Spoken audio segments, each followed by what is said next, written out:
क्या वाकई में अमिताभ बच्चन अपनी किसी एक्ट्रेस को मरवाना चाहते थे? वो कौन सा पाकिस्तानी क्रिकेटर था जिसकी शादी इंडियन हॉट एक्ट्रेस से होने वाली थी? क्या वजह थी कि एक खूबसूरत और बोल्ड लड़की को सच्चा प्यार नहीं मिला? बॉलीवुड की हिस्ट्री में मिस्ट्री की कमी नहीं है। बहुत सारे सफलतम कलाकार ऐसे हैं जिनकी लाइफस्टाइल से लेकर उनकी लाइफ का दी एंड तक काफी मिस्टीरियस रहा है। ऐसी ही एक अदाकारा थी परवीन बॉबी, जिनकी जिंदगी का अंत देखकर लोगों के मुंह से केवल यही बात निकली कि भगवान ऐसी मौत किसी को भी न दे। आज हम परवीन बॉबी की जिंदगी के कुछ अनछुए पहलू लेकर आए हैं। इस वीडियो को पूरा देखने के बाद आपके मुंह से भी यही बात जरूर निकलेगी कि भगवान ऐसी जिंदगी किसी को न दे। वो बहुत ही खूबसूरत थी, मॉडर्न और स्टाइलिश, इतनी कि उसके फिल्म इंडस्ट्री में आने के बाद हीरोइनों को ट्रेडिशनल लुक से अलग हटकर ओपन माइंडेड और मॉडर्न लुक में देखा जाने लगा। इनका पूरा नाम परवीन वली मोहम्मद अली खान था। 4 अप्रैल 1949 को गुजरात के जूनागढ़ में पैदा हुई परवीन अपने माता पिता की इकलौती संतान थी। परवीन को अपनी बेटी के रूप में गोद में देखने के लिए माता पिता को शादी के बाद लगभग 14 साल का इंतजार करना पड़ा। जब परवीन 10 साल की थी, उसी समय उनके पिता इस दुनिया को छोड़कर चले गए। अहमदाबाद के माउंट कार्मेल स्कूल में परवीन की स्टार्टिंग एजुकेशन हुई। अहमदाबाद के जेवियर्स कॉलेज से ही इन्होंने इंग्लिश ऑनर्स की स्टडी भी की। स्टडी के साथ साथ परवीन मॉडलिंग में भी ट्राई कर रही थी। एक बार जब परवीन बॉबी मिनी स्कर्ट के वेस्टर्न आउटफिट में सिगरेट के कश लगा रही थी, तभी फिल्म निर्माता और निर्देशक BRS इसारा की नजर उन पर पड़ी। उन्होंने परवीन को अपनी अपकमिंग फिल्म चरित्र में फीमेल लीड रोल के लिए कास्ट कर लिया। इस फिल्म में उनके अपोजिट काम कर रहे थे अपने जमाने के क्रिकेटर रहे सलीम दुर्रानी। इसे परवीन की किस्मत कहे या खूबसूरती का जलवा, फिल्म चरित्र के फ्लॉप होने के बाद भी सलीम दुर्रानी तो वही रहे, लेकिन परवीन बॉबी सफलता के नए नए पायदान पर चढ़ती चली गई। साल 1974 में जब वो अमिताभ बच्चन के अपोजिट मजबूर फिल्म में दिखाई दी, तो उनके करियर को जबरदस्त बूस्ट मिला। ये वो दौर था जब उस वक्त की बॉलीवुड हसीनाएं अमिताभ बच्चन के साथ काम करने की हसरतें पाला करती थी। उस समय परवीन बॉबी को अमिताभ बच्चन के साथ लगातार फिल्में न केवल मिल रही थी, बल्कि वो फिल्में हिट भी हो रही थी। शान, कालिया, काला पत्थर, सुहाग, अमर अकबर एंथनी, नमक हलाल, ये कुछ उन चंद फिल्मों के नाम हैं जिन्होंने फिल्म इंडस्ट्री में अमिताभ बच्चन और परवीन बॉबी की जोड़ी को हिट से सुपर हिट बना दिया।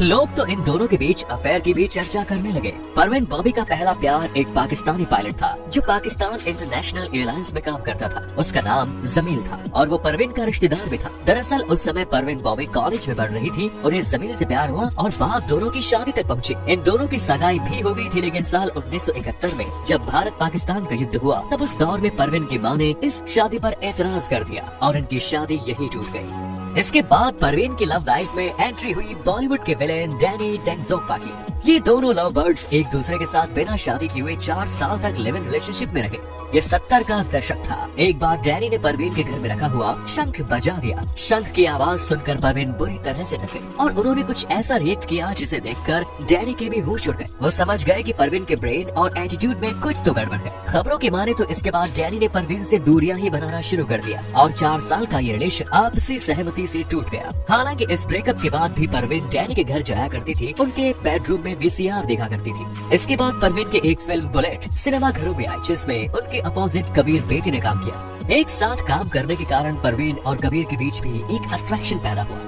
ये अट्रैक्शन प्यार की सीमाओं को पार करके दोनों को एक होने पर मजबूर कर गया। कबीर के प्यार में परवीन ने अपने करियर को दांव पर लगा दिया। वो कबीर बेदी के साथ यूरोप चली गई, लेकिन यूरोप में वो कबीर बेदी के साथ मनचाहा वक्त नहीं बिता सकती थी, क्योंकि कबीर बेदी अपने काम में बहुत ज्यादा व्यस्त रहा करते थे। परवीन को ये फील हुआ कि कबीर उनको इग्नोर कर रहे हैं। इसके बाद दोनों के रिश्तों में दरार आनी शुरू हुई और फाइनली परवीन कबीर को छोड़कर भारत आ गई।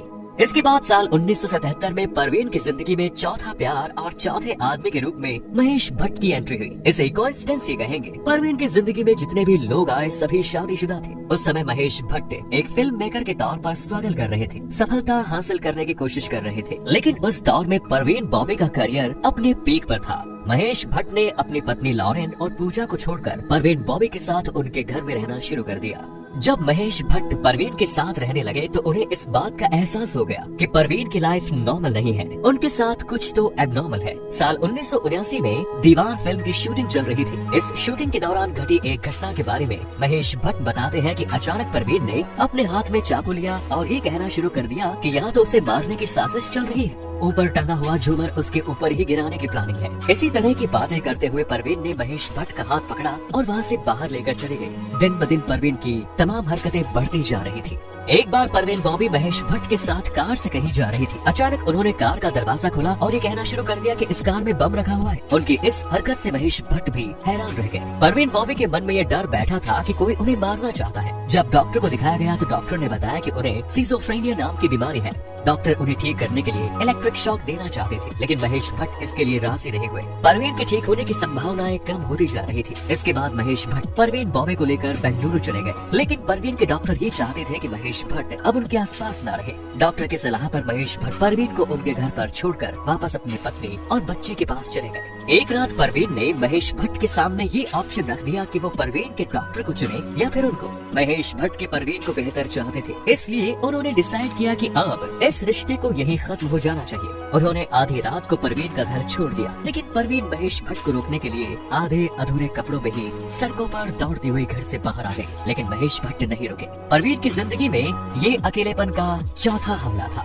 इसके बाद परवीन ने अपने इलाज के लिए विदेश यात्राएं भी की। इसी सिलसिले में साल 1984 में वो अमेरिका के कैनेडी एयरपोर्ट पर उतरी, लेकिन एयरपोर्ट के कर्मचारी उन्हें पहचान नहीं पाए और उनकी हरकतों की वजह से उनको बेड़ियों में जकड़कर बंद कर दिया गया। ये बात जब इंडियन एम्बेसी तक पहुंची तो इंडियन एम्बेसी ने हस्तक्षेप किया। इसके बाद वो बेड़ियों से छूट पाए। इसके बाद परवीन बॉबी जब भारत आई तो उन्होंने सुपरस्टार अमिताभ बच्चन पर गंभीर आरोप लगाए। उनका कहना था कि अमिताभ बच्चन एक अंतर्राष्ट्रीय गैंगस्टर है। उन्होंने उनकी जान लेने की कोशिश की। उनके गुंडों द्वारा उन्हें अमेरिका में किडनैप कर लिया गया और एक आइसलैंड पर रखा गया। वहाँ उनके कान की सर्जरी करके एक चिप लगाई गई थी, जिससे कि अमिताभ बच्चन उन पर हमेशा नजर रख सके। उन्होंने इस तरह के आरोप इंटरव्यू के दौरान लगाए। जब उनके घर की बिजली चली जाती थी तो इसकी साजिश का आरोप भी वो इंटरनेशनल गैंग पर लगाया करती थी। इतना ही नहीं, खुद को मारने के लिए उन्होंने साजिश रचने का आरोप बिल क्लिंटन, अल गोर, प्रिंस चार्ल्स, रॉबर्ट रेडफोर्ड जैसी वर्ल्ड फेमस हस्तियों पर भी लगाया। ये तमाम आरोप बिना किसी सबूत के लगाए गए थे। इसके बाद लोगों के मन में परवीन बॉबी को लेकर सिर्फ सिंपैथी रह गई थी, जिसे वो मन में तो कह सकते थे, लेकिन कोई भी परवीन से मिलना नहीं चाहता था। पड़ोसियों ने देखा कि परवीन बॉबी के दरवाजे पर 3 दिन के दूध के पैकेट और अखबार पड़े हैं। जब उन्होंने पुलिस को फोन किया तो पुलिस आई।